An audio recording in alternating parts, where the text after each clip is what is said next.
il faut se rendre compte que quand il y a eu des catastrophes humaines, guerre, tremblement de terre, et en tout cas traumatismes qui permettent de mesurer l'importance de la solidarité humaine, on a tendance à vouloir prendre des décisions qui marquent l'histoire, car on ne veut plus recommencer à une expérience aussi traumatisante. C'est dans ce cadre qu'après la Deuxième Guerre mondiale, des personnalités ont été conviées aux Nations Unies, des juristes de très très haut niveau, des politologues, des humanistes, pour réfléchir à ce qu'on pourrait faire pour rendre l'humanité plus citoyennement responsable partout où on est. C'est l'idée d'avoir un passeport universel, c'est-à-dire l'idée que chaque homme peut circuler dans le monde sans entrave.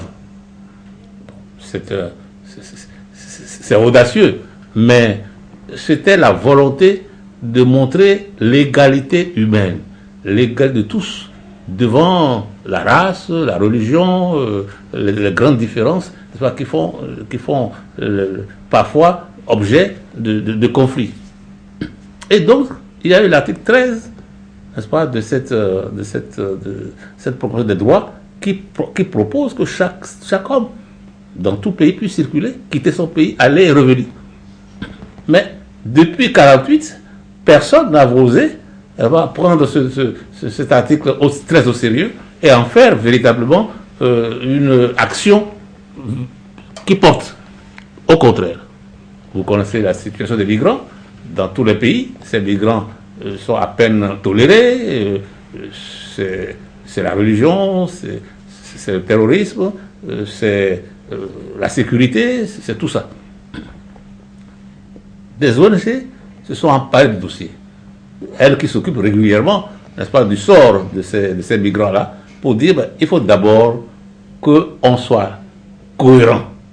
Quand on proclame sur le plan mondial que tous les hommes sont égaux, qui sont citoyens, n'est-ce pas, de grands villages qu'est le monde, eh bien, il faut que chaque citoyen se sente solidaire de cette humanité-là.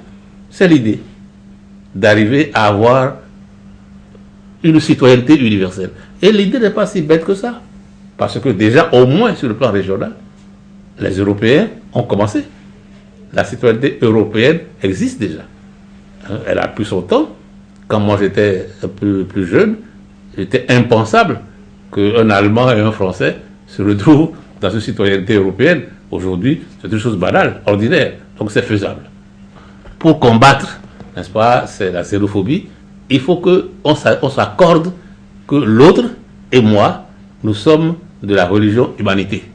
Nous sommes de la citoyenneté humanité. Nous sommes de l'école humanité. Première chose.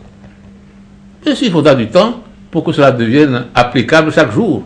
Mais il faut déjà que le principe soit admis. Et c'est la raison pour laquelle, oui, les Européens, je vous dis, c'est un cas. Mais c'est un cas très, très bon. Je vous dis, aujourd'hui, il n'y a plus de guerre en Europe. Mais autrefois, c'était des guerres tous les jours. Et c'était des plans tous les jours de guerre d'attaque, etc. Aujourd'hui, c'est devenu une chose... Il faut être fou pour déclencher une guerre de l'Italie et l'Allemagne aujourd'hui. Donc, ce n'est pas impossible que nous arrivions à nous considérer d'abord comme des égaux. Nous sommes des nègres, nous voyons très bien comment on nous a traités pendant toute l'histoire. Aujourd'hui, quand même, c'est très différent. Quand on voit aux États-Unis ce qui s'est passé sur la question raciale et qu'aujourd'hui, c'est un noir qui est président des États-Unis, il faut croire qu'on a fait beaucoup de chemin. Donc, rien n'est impossible. Et par conséquent, il faut que le principe qui n'a pas été remis en cause de l'égalité des hommes nous permette d'aller jusqu'à ce que nous soyons tous citoyens d'un monde qui nous appartient à tous. Et il y a eu des personnalités, des penseurs, des hommes, des humanistes qui ont rêvé que, ma foi, on peut très bien imaginer, n'est-ce pas, une fédération de collectivités, que ce soit de collectivités humaines qui s'acceptent mutuellement. Il faudra sans doute, n'est-ce pas, que les juristes, les administratifs, les ministres de l'Intérieur et tout cela mettent en branle, n'est-ce pas, tout un système de surveillance, de tolérance, mais le principe même qu'un Béninois peut être chez lui au Cameroun, j'ai fait exprès, car vous savez qu'il faut un passeport, disons, extrêmement exigeant pour aller du Bénin au Cameroun, du Cameroun au Bénin, etc. Donc voilà, déjà là sur le territoire africain, voilà ce qui se passe. N'oubliez pas que un de nos grands aînés, Nkrumah, avait déjà voulu au moins que les Africains s'acceptent mutuellement et soient du même territoire. Quand on a 84 ans et que Dieu a été bon pour vous, ça vous permet aussi d'être raisonnable. Aujourd'hui, je suis dans un schéma d'un parcours finissant. Et je n'ai pas fini mon parcours en m'occupant uniquement des problèmes locaux, la lépie et tout ce genre-là. Bon, c'est important. Nous avons travaillé pour la démocratie. Il y a des lois, il y a une constitution, il y a des règles, il y a des partis, il y a des jeux. Laissons-les travailler. Et par conséquent, il y a d'autres sujets sur lesquels il est dommage qu'on ne s'exprime pas. Aujourd'hui, de parler de la citoyenneté universelle. C'est un très grand sujet. Ce sujet, par exemple, de citoyenneté universelle, implique l'acceptation entre personnes de religions différentes.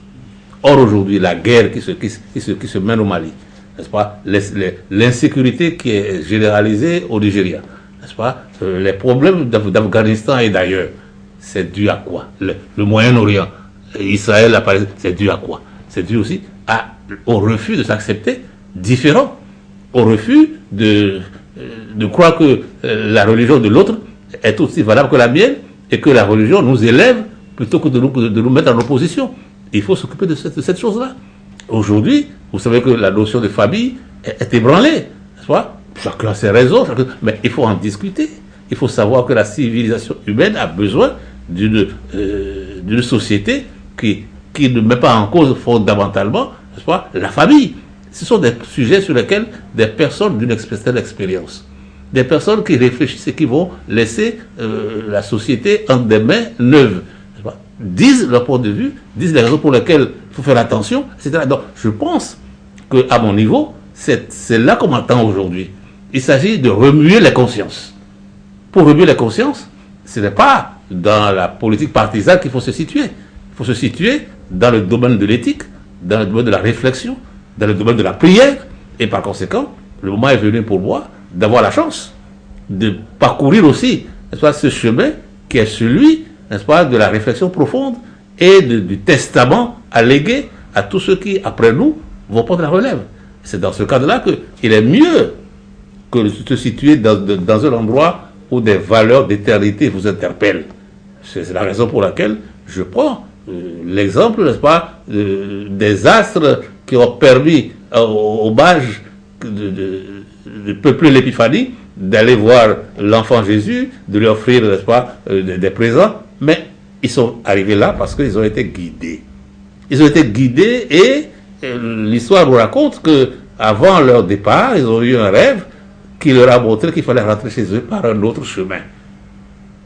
Alors, le parcours que je vais entreprendre, c'est révéler à mes compatriotes, aux jeunes qui nous suivent, qu'il faut commencer à penser que les choses changeront si nous empruntons un autre chemin.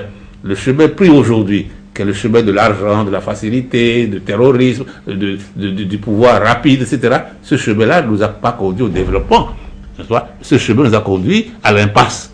Si pour que nous sortions de l'impasse, il faut que nous réfléchissions à un autre chemin. Alors, en étant frère Melchior, en réfléchissant sur la famille, en réfléchissant sur la légalité, sur le dialogue interreligieux, sur l'effort dans le développement, je montre qu'il y a possibilité de l'autre chemin, et je montre que dans la société humaine, il y a eu des gens qui ont réussi parce qu'ils ont emprunté ce chemin-là. Et c'est pourquoi c'est un chemin d'espérance que je tente d'ouvrir en étant désormais leader de moi-même pour permettre aux jeunes qui me suivent de pouvoir dire nous avons trouvé une lumière qui nous permet de faire mieux que nos anciens. Le dernier mot, c'est qu'il y a beaucoup de Melchior, que beaucoup d'autres, n'est-ce pas, apportent leur contribution à la réflexion, au sérieux, à l'effort, et qu'il n'y a pas de gloire, n'est-ce pas, à ne pas mériter, à ne pas arracher la victoire sur le sous-développement par l'effort, le travail. Et il n'y a pas de gloire à vouloir être grand, n'est-ce pas, en trichant, en ayant la fausseté essentielle comme base. Il n'y a pas de gloire en faisant en sorte qu'on rate la dernière marche de sa vie. C'est la raison pour laquelle j'essaye de finir de manière beaucoup plus lumineuse le chemin, la boussole que j'ai eu la chance d'avoir.